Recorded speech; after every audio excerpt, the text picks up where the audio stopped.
Hello guys, in this video we are going to analyze a hand that I played in Microgaming a year ago on NL20. It is hand from 6 max, but you can see that we are 4 players on the table, so we are only regulars on this table.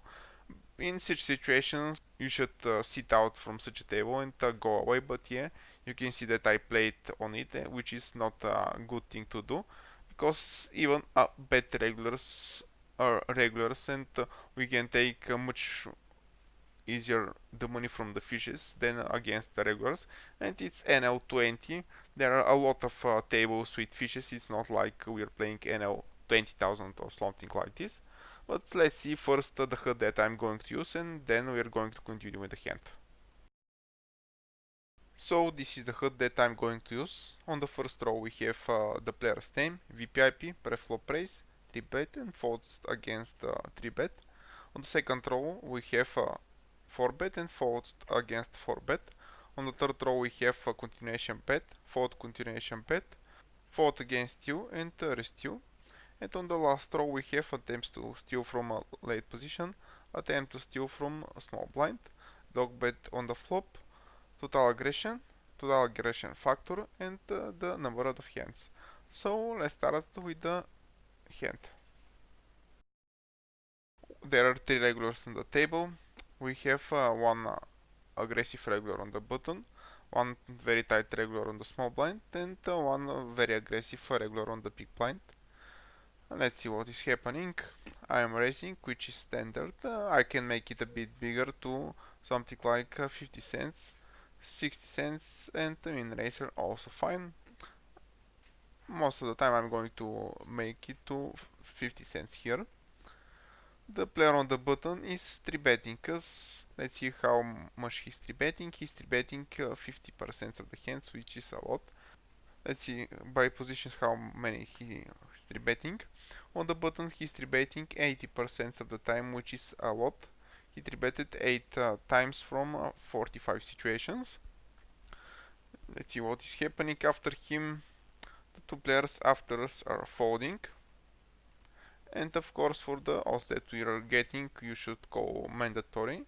We are getting great odds to hit our set, and of course sometimes even our pair is going to be enough to win the hand.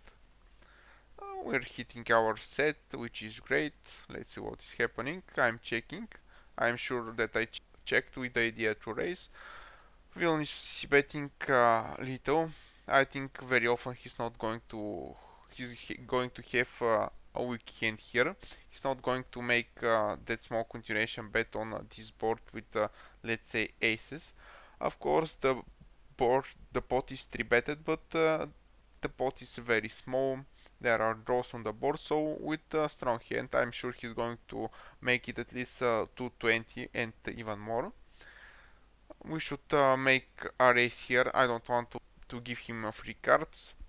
He can easily have a lot of draws here. He can be 3-betting with suited connectors, with hand like 9-8 suited and etc. He can have 9-8 with 2 hearts. So we should make a raise here. I like my raise size, it's fine. I can even make it a bit bigger to $6, but this is also fine. No need to make it very big. I want to get the value from all of his hands, not only from the top of his hands. And he's calling. There on the turn is coming a good card. It's not completing any of the draws. I should make again a bet here. Let's say that something like $7 is fine. There is only to make it that big, to make it enormous. I'm going to get value from his draws, from his made hands. Sometimes he can have a hand like a7, and the 10 is carried hard for him. So if I make a very big bet, he can fold. He can have 8s, he can have 9s, and etc. No need to make it extremely big, but let's say that something like $5 and $6 is a bit small. So yeah, I prefer to make it a bit bigger. My bet is let's say fine. It's on the bit on the smaller side, so side, so I prefer to make it a bit bigger with something like 50 cents more and or a dollar more, but yeah, it's not that bad. Villain is calling again, and there is coming a great card. It's completing the of our full house, and of course I am pushing. There is no, we can do anything else. We should push for value. I don't think he's going to often fold if you have an overpair here. If you have threes, he's beating us, of course, but yeah, we can do nothing. If you have sevens, he's beating us. If you have tens, but this is a very small part of his range.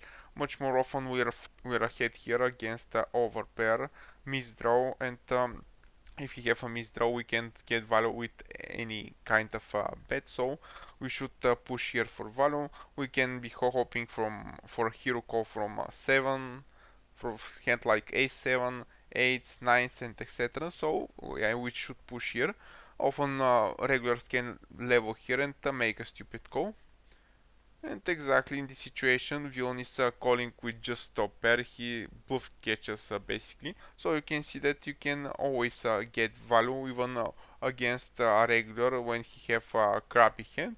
Regulars are leveling off on themselves and they're making a stupid call. So yeah. I like how I played this hand on every street. Maybe a bit bigger bet on the turn, but yeah, it's fine. I played it, let's say 1 year ago or something like this. So I like how I played then. Well played from my side.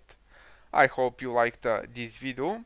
If you have any questions, if you're not agree with something, if you want to add something, you can do it in the forum thread of the video in YourPokerSchool.com. I'm waiting you there. This is Parodia for YourPokerSchool.com. Bye guys and good luck on the tables.